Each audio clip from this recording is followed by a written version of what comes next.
The verdict. The hall was enormous.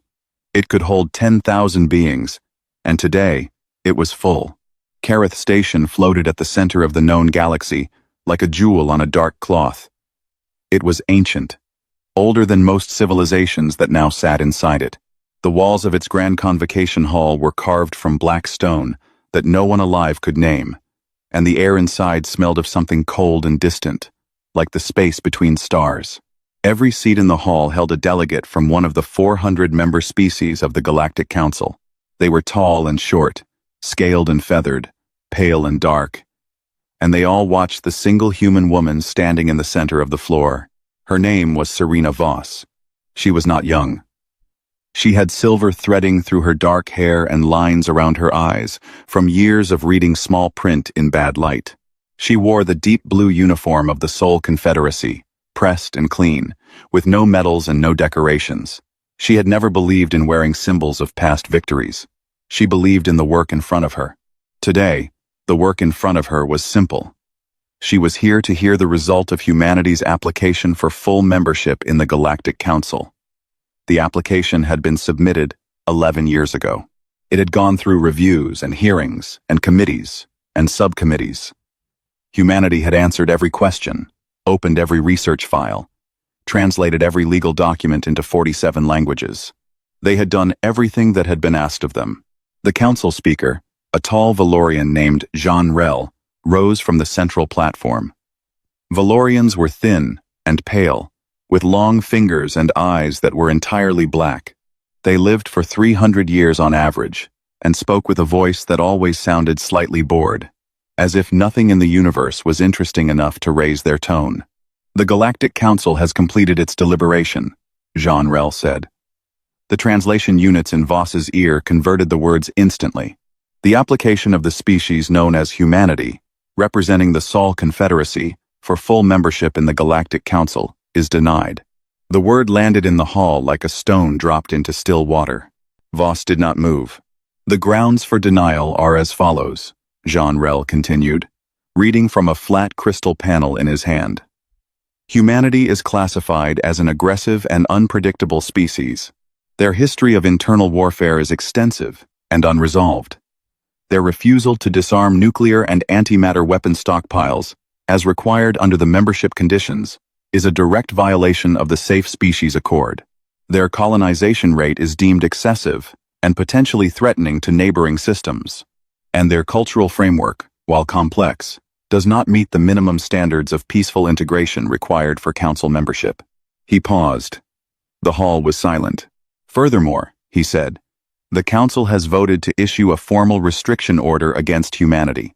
This order limits the Sol Confederacy to its current territorial boundaries. No new colonies may be established beyond the defined quarantine zone. No military technology above Tier 3 may be developed or possessed. No trade agreements may be signed with member civilizations without council approval. Violation of any of these terms will be treated as an act of aggression against the council and its members."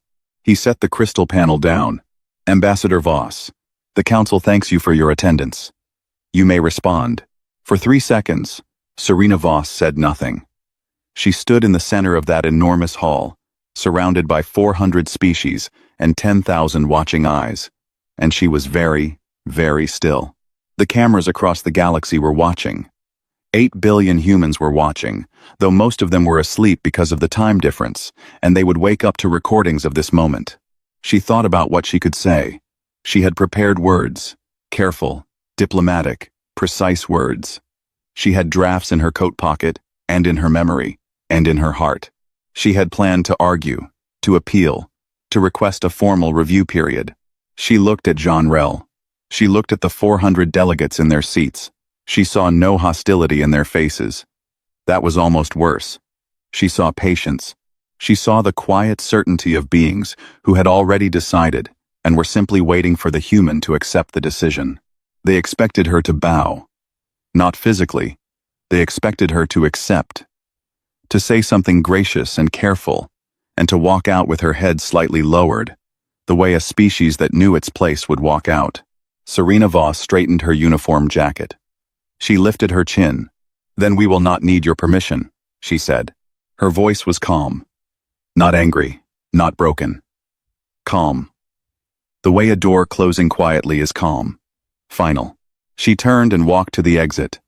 Her footsteps echoed on the stone floor. No one spoke. No one moved. The great doors of the convocation hall opened for her, and she walked through them, and they closed behind her, and the sound of them closing rang through the hall like a deep, slow bell. Outside, in the corridor, her aide, a young man named Devon, was waiting with her travel case. He looked at her face and understood immediately. How bad? He asked. Full restriction order, she said, still walking. Quarantine zone. Tech cap. Trade embargo. Devan was quiet for a moment. What do? We go home, she said, and then we get to work. Back on Earth, the news arrived during the early morning hours. It spread the way important news always spreads, first on official channels, then on private ones, then in the streets, and in kitchens, and on trains, and in hospitals, and in every ordinary place where ordinary people live. By noon, the story was everywhere. By evening, there were crowds in every major city, not rioting, not marching, just standing together, looking up at the sky, trying to understand what had just happened. The governments of the Seoul Confederacy called an emergency session. Old arguments about unity resurfaced. Old grievances between nations came up and were quickly sat back down again, because everyone understood, without anyone needing to say it clearly, that the old arguments did not matter anymore. The galaxy had just told humanity it was not welcome. Every difference between humans suddenly seemed small compared to that. Admiral Chen Dao, watching the session from a naval station near Mars, said very little. He was a man who had spent 40 years preparing for threats, and he recognized this one with the quiet clarity of a professional. He made 3 calls that evening. Each call was short. Each one set something in motion. No one outside those calls knew what had been discussed. Not yet. On Karath Station, Council Speaker Jean Rel reviewed the session report with his senior staff. One of them asked whether humanity would comply with the restriction order. Jean Rel considered this. He had read the human history files. He knew about their wars and their survivors, and their stubborn, irrational habit of continuing long after continuing made no logical sense. They will be angry for a while, he said. Then they will adjust. They have no choice. He genuinely believed this. He was wrong about many things in his long life. But this was the one he would be remembered for. The silence between stars. The Galactic Council expected silence from humanity. Not the silence of planning. The silence of defeat. They expected debt. They expected division. They expected that without trade, without galactic partners, without access to the Council's relay network of faster-than-light communication, the Seoul Confederacy would begin to fall apart. Planets would blame each other. Governments would argue. People would grow tired and afraid. And eventually, someone with enough power would stand up and say that it was time to negotiate, to compromise, to give the Council what it wanted. The Council had seen this happen before. 12 other species had stood at the edge of defiance and stepped back. It always went the same way. Humanity went a different way. The first thing that changed was small enough that no one outside Earth paid much attention to it. The nations of the Seoul Confederacy stopped arguing. Not all at once, and not peacefully at first. There were hard meetings, and angry words, and more than a few slammed tables. But the anger had a new direction now. It was not pointed inward anymore. It was pointed outward, at the 400 species that had sat in their stone hall and told 8 billion humans that they were too wild to be trusted. Within 14 months of the Karath decision, the Seoul Confederacy had restructured itself into something new. They called it the Terran Sovereignty. It was not a perfect union. It was not clean, or beautiful, or idealistic. It was a practical agreement between people who understood that they had to move together or be slowly strangled apart. Old flags stayed up on government buildings. Old cultures kept their languages and their customs. But the economy, the military, the research programs, the space infrastructure, all of it came under one coordinating body for the first time in human history. Director Yuki Tanaka was the woman who built the engine of that body. She was not a politician, and she did not want to be. She was a scientist who had spent 20 years working on space propulsion before being pulled into government service after the Karath verdict. She was given a title, a budget, and a mandate that was almost insultingly simple. Make humanity independent of everything the Council controlled. She did not waste time feeling inspired by this. She sat down and made a list. The list was long. The Council controlled the relay network that allowed fast communication across the galaxy. It controlled access to certain rare materials that humanity had been purchasing from member species. It held patent locks on several key technologies that humans had been licensed to use but not develop further. And it had, quietly, been the reason several promising research projects had been shelved in the last 30 years, because going further would have violated the terms humanity had agreed to during its long and unsuccessful membership application process. Those terms were no longer binding. Humanity had not signed the restriction order. It had simply been handed one. Tanaka reopened every shelved project within her first year. She pulled researchers out of universities and private companies and military labs and put them in the same rooms and told them to stop being careful. The old reason for being careful was gone. They were already outside the fence. The results came slowly at first, then faster. The first breakthrough came from a team working in a station above Titan, Saturn's largest moon. They had been quietly studying fold space mechanics for a decade, always stopping just short of what the Council's licensing agreements would have flagged as a violation. Now, they kept going. 3 years of work collapsed into 18 months. What they produced was called the Voss Chen Drive, named partly after the ambassador and partly after Admiral Chen Dao, who had quietly funded the project through a military research budget that no one had examined closely enough. The drive did not use the Council's relay network. It folded space directly, using a method the Council's own scientists had declared theoretically impossible in a paper published 40 years ago. That paper was now framed on the wall of the Titan lab, next to a small sign that read, "Thank you for the motivation." The second breakthrough came from a materials lab in what used to be called Canada, now simply called the Northern Terran District. Adaptive alloy. A metal composite with a structure that could, under the right conditions, shift and reseal itself around physical damage. It was not a perfect system. It had limits. But a hull plated with it could absorb a strike that would have cracked standard alloys and continue functioning.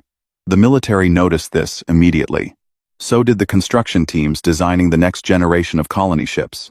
The third breakthrough was not a machine. It was a mind, or something close to one. The ARES network was a distributed artificial intelligence, spread across thousands of nodes in the solar system and beyond, designed to coordinate military response and tactical analysis. It learned from every simulation, every exercise, every piece of intercepted data from Council fleet movements near the quarantine zone. It did not think the way humans thought. It was faster and colder, and it did not feel fear. But it understood threat, and it understood how to defeat one, and over the years it became very, very good at both. While all of this was happening inside human space, something quieter was happening at its edges.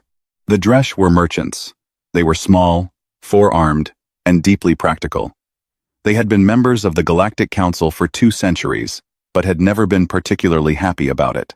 The Council's trade regulations cut into their margins and their independence. When humanity was banned, the Dresh saw not a tragedy, but an opportunity.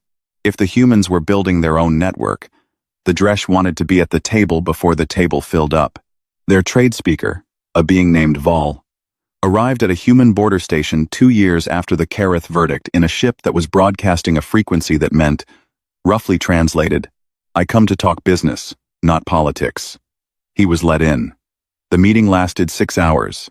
The agreement they reached was not officially a trade treaty, because that would have violated the Council's restriction order. It was called a mutual resource arrangement, and it was, in every practical sense, a trade treaty. The Karathi came next. They were a species with a long memory and a deep resentment of the Council, which had absorbed their territory in an expansion 3 centuries ago. They brought technical knowledge and raw materials from systems that humans had no access to yet. They asked for little in return, except the understanding that if things changed, They would be remembered as those who helped. The pale ones were stranger. No one knew much about them. They had no council membership and seemed to want none. They made contact through a single message, delivered to a human deep space probe. The message was in perfect English and said simply, "We have been watching. We are glad you did not bend." They asked for nothing. They offered nothing specific. But after that first message, human ships that went deep into unmapped space sometimes found that the hazards along their route had been quietly cleared ahead of them. By the 24th year after Kareth, the Council's analysts revised their internal report on humanity for the third time. The first revision had said, "Humanity is struggling, but contained." The second had said, "Humanity is stabilizing faster than projected." The third said something that made Jean Rel sit quietly in his office for a very long time after reading it. It said, "Humanity is not adjusting to its restrictions. Humanity is building around them." He read the line twice. Then he set the report down and looked out at the stars through his office window. The stars did not comfort him the way they usually did. They looked the same as always, cold and distant and very, very many. Somewhere out there, past the quarantine line, humans were laying foundations. He had been told they would stop. He had told others they would stop. He had believed it, because every species eventually stopped. He was beginning to understand that humanity had not read the same history he had. Beyond the quarantine line. The quarantine line was not a wall. It was not a physical barrier that humanity could see or touch. It was a set of coordinates, a legal boundary drawn in treaties that humans had never signed, enforced by the authority of a council that humanity had already walked away from. It existed on maps, and in the records of 400 species, and in the firm belief of those who had drawn it. On the morning of March 9th, 2271, 47 human colony ships crossed it.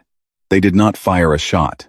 They did not broadcast a declaration of war or defiance or anything dramatic. The lead ship, a heavy colony vessel called the New Dawn, simply moved forward at standard cruising speed, past the coordinates that appeared in the Council's legal documents as the outer limit of human territory, and kept going. The 46 ships behind it followed. They were full of people, engineers and farmers and doctors and teachers and children who were too young to understand what the line meant, but old enough to press their faces to the viewport glass and stare at the unfamiliar stars. Ahead, the escorts came with them. 8 warships, lean and dark, with hulls plated in the adaptive alloy that still confused the sensor signatures of every council vessel that had ever scanned one.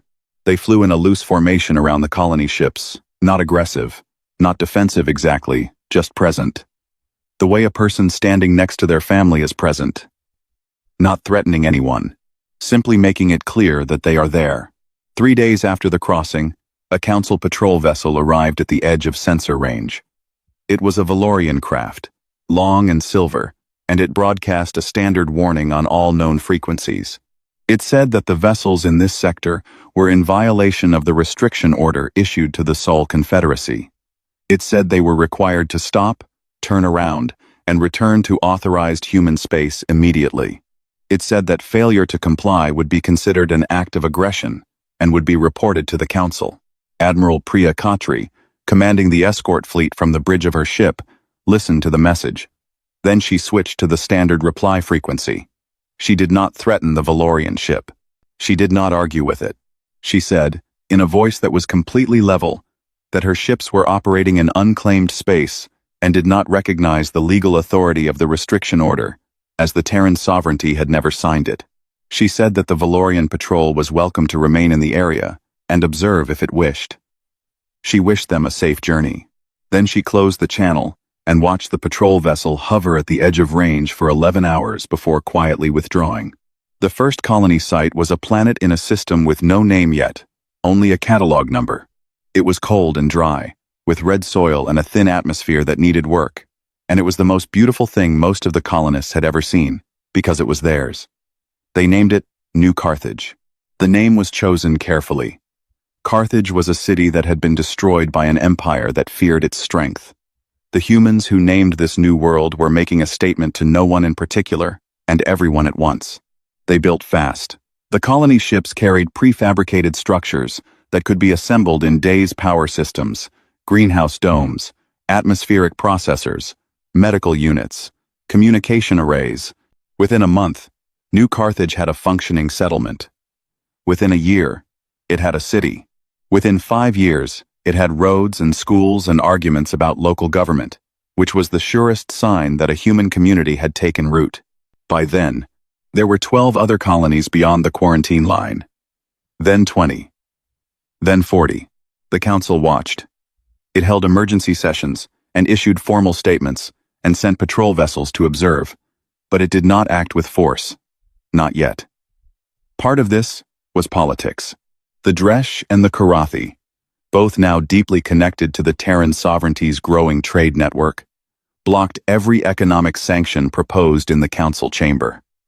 Part of it was uncertainty. The new human warships were different from anything the council had catalogued. Their hulls did not respond to standard scans the way expected materials should. Their drives left a fold-space signature that the council's analysts had never seen before and could not fully explain. Picking a fight with an unknown was not something the council's member species were eager to do. And part of it, if the council's members were honest with themselves, was something quieter. It was the memory of Serena Voss walking out of the convocation hall. It was the way she had not argued, had not begged, had simply said, "We will not need your permission," and left. There was something about that moment that had settled into the back of many minds and stayed there. Something that said, "These beings are not like the others." Governor Amara Osei ran New Carthage from a building that was still half-finished when she moved in. She was a practical woman who had been a civil engineer before the Karath verdict changed the direction of her life. She had come to New Carthage on the second wave of colony ships, after the site was declared stable, and she had spent the years since then solving problems. Atmosphere processors broke down. Supply ships were delayed. Children got sick with things that the medical databases had to be updated to treat because the microbes on New Carthage were new. Water was found underground, but was chemically complex and needed careful filtering. Every week brought a new problem that had never appeared in any manual because no human had ever lived in this place before. Osei solved each problem as it came. She did not spend much time thinking about the council, or politics, or the quarantine line. She thought about the water filters and the greenhouse yields, and whether the eastern settlement had enough building material to finish its shelters before the cold season came. She thought about the children, who were growing up on a world that was theirs, who had no memory of Earth as a home, who called this red-soiled, star-surrounded place normal. She thought about them often. They were the point of all of it. Back in the council chamber, Jean Rel had been replaced. He had retired the Valorian term for stepping back from public life due to extreme exhaustion, and a new speaker had taken his place. But the problem he had failed to contain had not retired with him. The new speaker, a being named Areen Sol, from a species called the Lirath, reviewed the same reports that had been growing more alarming for years. Over 100 human colonies now existed beyond the quarantine line. The Terran Sovereignty's trade network, built on the mutual resource arrangement with the Dresh and expanded through agreements with the Karathi and 6 other non-member species, was now moving more material volume per cycle than 3 of the Council's own member civilizations. Human technology, developed in isolation, had diverged from the Council's catalogued norms in ways that were difficult to assess, but clearly significant. And the people. That was what no report could quite capture. The sheer number of humans. They bred fast, and they moved fast, and they did not stay in one place. And every new colony produced another generation that had grown up knowing only Terran sovereignty, knowing only the idea that the galaxy was wide and open and theirs to move through. Areen Sol read the reports, and then closed them, and sat for a while in the same chair where Jean Rel had once told his staff that humanity would adjust. She did not tell herself that. She was smarter than that. She called a closed meeting of the Council's senior military advisors. She asked them, plainly, what the options were. The oldest advisor in the room, a Gorvian named Vezrath, 9, who had fought in 4 wars across a career spanning a century, took the longest to answer. When he did, His voice was careful. "We can attempt to enforce the restriction order by force," he said. "But I recommend we understand what that means before we decide to do it. These are not a frightened species waiting to be corrected. These are a species that has been preparing for exactly this moment for 24 years. The room was quiet. "Then what do you recommend?" Arinsol asked. Vesrath, 9, looked at the star map on the wall, at the spreading cluster of marked human colonies beyond the old quarantine line. "I recommend," he said slowly, "that we are very careful about what we start, because I am not confident we can finish it." No one in the room argued with him. That, more than anything, said how much had changed. When they came to enforce it, the Council fleet assembled quietly, over a period of 6 months, at a staging point near the edge of what the map still called the Quarantine Zone. 7 species contributed ships. The Valorians sent their heavy cruisers, long and silver and precise. The Gorvians sent their assault carriers, built for close-range combat in a fighting tradition that stretched back 800 years. The other 5 species sent what they could spare, and what they could spare added up to a fleet that was, by any standard measure, one of the most powerful collections of military force ever assembled in that part of the galaxy. The Council called it a compliance action.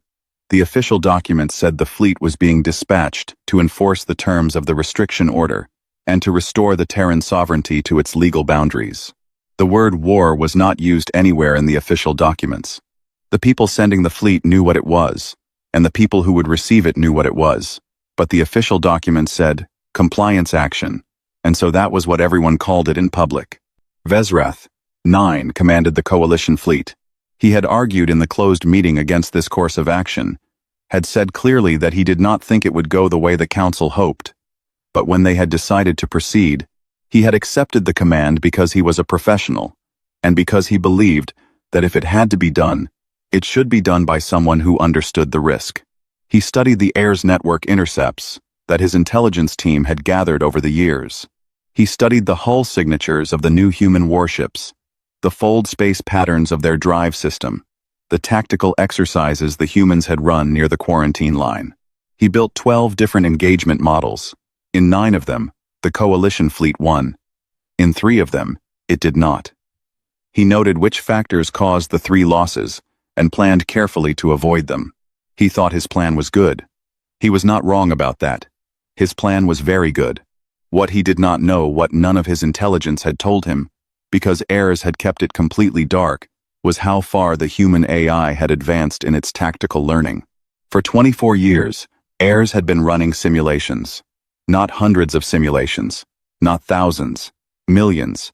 Every known Council fleet formation, every known weapon system, every known tactical doctrine of every species that had ever been in a fight near human space had been fed into it. ARES had fought the coalition fleet 10 million times in simulation before the coalition fleet had even finished assembling. It had lost the first 9 million simulations. By the last million, it had stopped losing very often. Admiral Priya Khatri received the alert at 0400 station time, when she was asleep in her bunk on the bridge deck of her flagship. She was awake and in her command chair within 4 minutes. The alert was from the Heirs network's forward sensor nodes. The coalition fleet was moving, heading toward Reach's End, the outer boundary of the cluster of human colonies in the sector. She looked at the numbers. The coalition fleet was larger than anything she had faced before. Larger than anything any human had faced before. Her 3rd Terran expeditionary fleet was significantly smaller in raw ship count. She drank her coffee. She reviewed the ARES tactical package that had already been prepared and was waiting for her approval. She made 4 adjustments, none of them major. She approved it. Then she sent a system-wide alert to the colonies in the sector. All civilian ships were to hold position or move away from the expected engagement zone. No evacuation orders. Not yet. She had read the same 10 million simulations that Heirs had generated. She knew what the numbers said. She also knew that simulations were simulations, and space was space. "All right," she said to her bridge crew, who were watching her with the kind of quiet focus that people have when they are frightened, but will not show it. "Let's go meet them." The Battle of Reach's End began on a Tuesday. Vesrath, 9, brought his fleet in from the galactic north, using the standard Gorvian deep advance formation, a wide arrowhead with the heavy cruisers at the point, and the carriers spread across the rear, able to move forward quickly once the front line had identified weak spots in the enemy's defenses. It was a formation that had worked in 4 wars. It was a formation that Ayres had simulated 1,100,000 times. Khatri's fleet did not form up in the way Vesrath, 9's models predicted. Instead of holding a defensive line at Reach's end, the human ships spread out in a pattern that his tactical systems flagged as disorganized. It took him 8 minutes to realize it was not disorganized. It was a net. The spread pattern was designed to funnel his fleet's advance through a narrow corridor, without the corridor being obvious until the fleet was already inside it. By the time he recognized it, his front cruisers were committed. The first exchange was fierce. The coalition ships were powerful and well-crewed, and they had the weight of numbers. They hit hard, and the human ships took damage, real damage, ships going dark, hull breaches, emergency seals. Khatri's fleet absorbed the first wave of fire and kept moving. This was the part that Vesrath, 9, had not fully accounted for in his models. Humans absorbed punishment in a way that suggested they had made a decision, somewhere at a level below tactics and strategy, that they were going to keep fighting regardless of the cost. There was no threshold at which the human formation began to waver. Other species had such thresholds. They were rational responses to overwhelming force.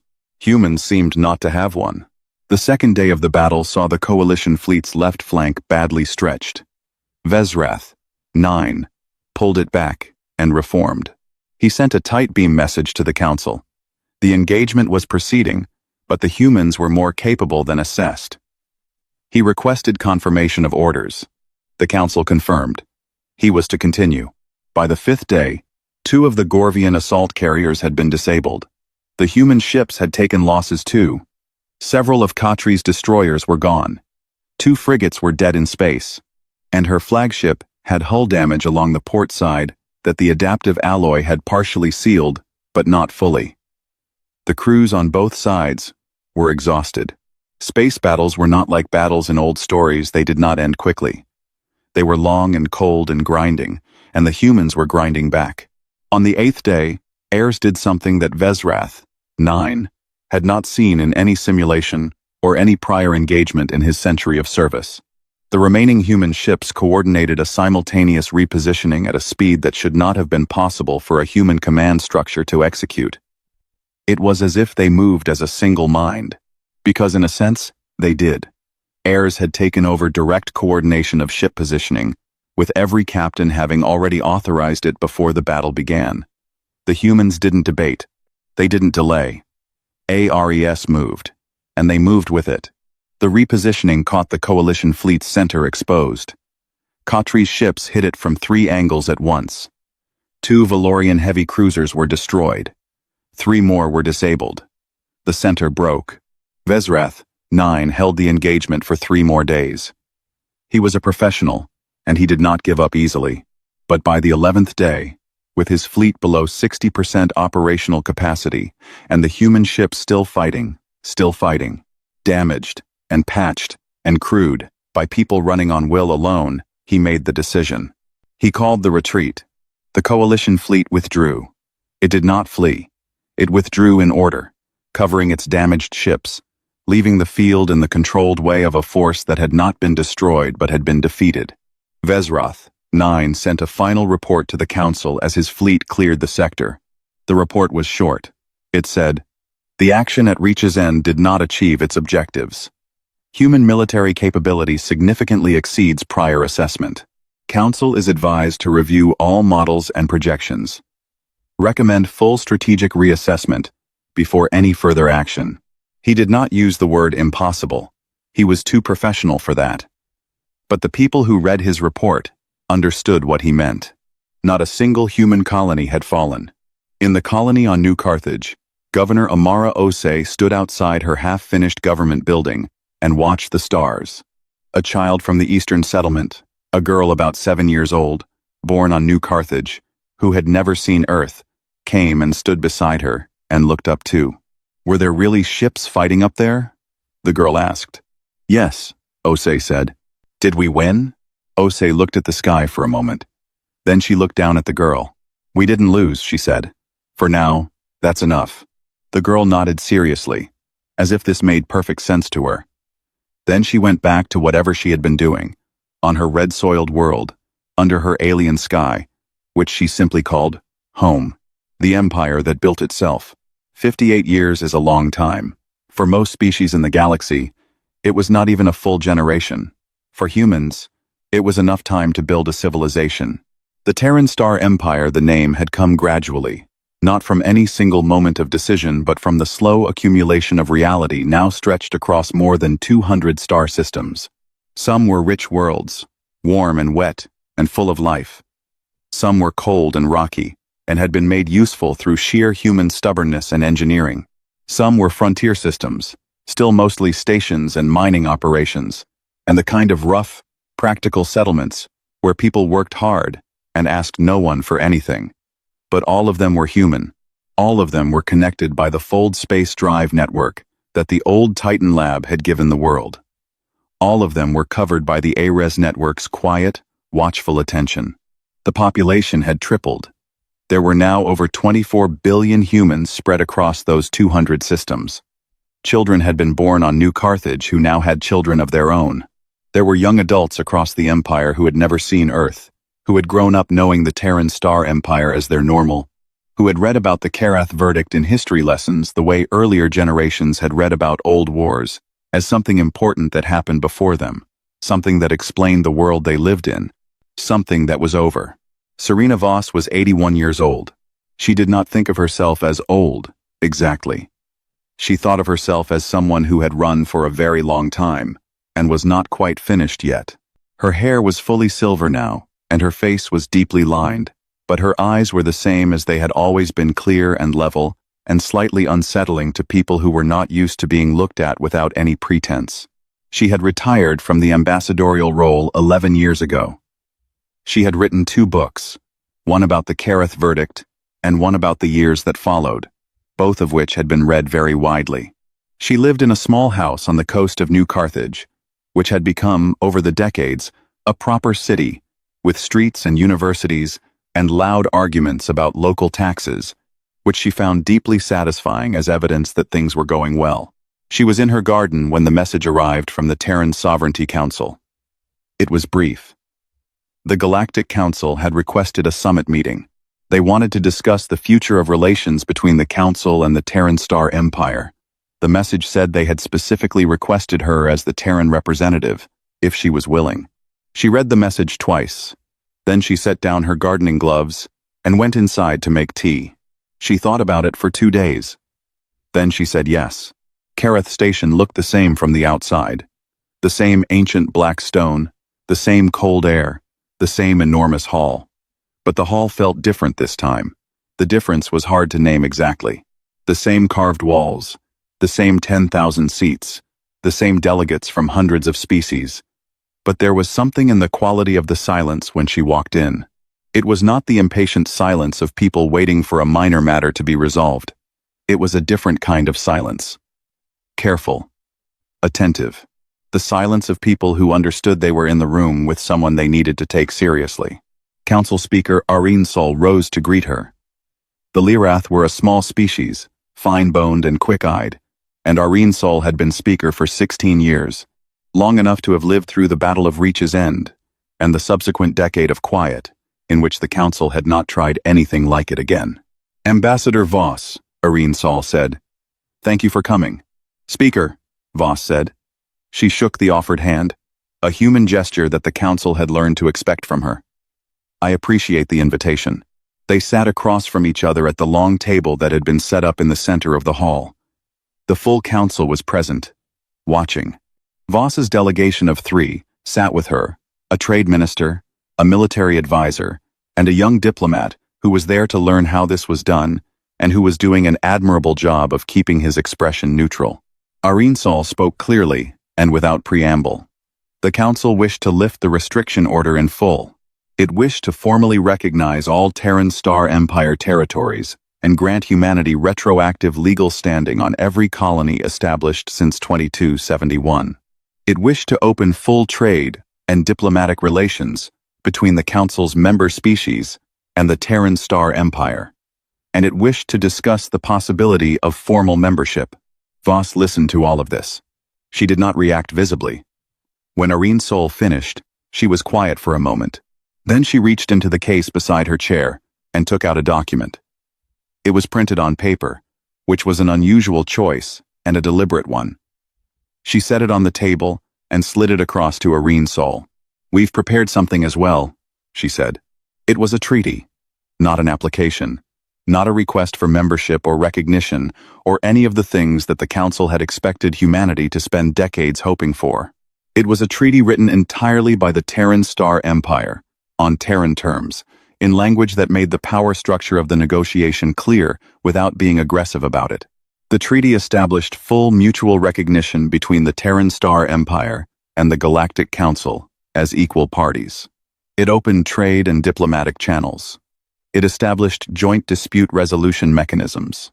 It included specific protections for the Dresh, the Korathi, and every other species that had allied with humanity during the years of isolation, guarantees that their standing in any future agreements would not be diminished for having sided with a banned species. There was no provision for humanity joining the Galactic Council as a member. The Terran Star Empire was not asking to join. It was offering to be a partner. Irene Sol read the document slowly. Around the hall, aides and translators were copying the text and sending it to the delegates who could not read it directly. The hall was very quiet. Then Irene Sol looked up. "This is not a membership application," she said. "No," Voss agreed. "You're not asking to join. We built something of our own," Voss said. Her voice was the same as it had always been, calm, level, final. "We don't need to join yours, but we're willing to work alongside you, if the terms are fair." There was a long pause. In the seats above, among the 400 delegations, something was happening that rarely happened in the Galactic Council chamber. It was a shift. Not in protocol, not in procedure, but in understanding. The beings in those seats had grown up in a galaxy where the Council was the center of things, where its membership was the goal every species worked toward, where its approval was the measure of legitimacy. And here was a species that had been told no, had been told it was too dangerous, too wild, too unmanageable, and had gone away and built something so substantial that the Council was now sitting across a table from it, asking to be let in, not the other way around. Admiral Priya Khatri, retired now but present in the hall as part of the Terran delegation in a civilian capacity, sat very still in her seat and kept her face neutral. She was not someone who showed emotion easily, but the people who knew her well would have noticed that her hands, resting on the table in front of her, were folded very tightly. The Council took 6 hours to deliberate. Voss waited in a side room with her team, drinking the same cold station coffee that Kareth had always served, and that had never gotten any better. She did not appear anxious.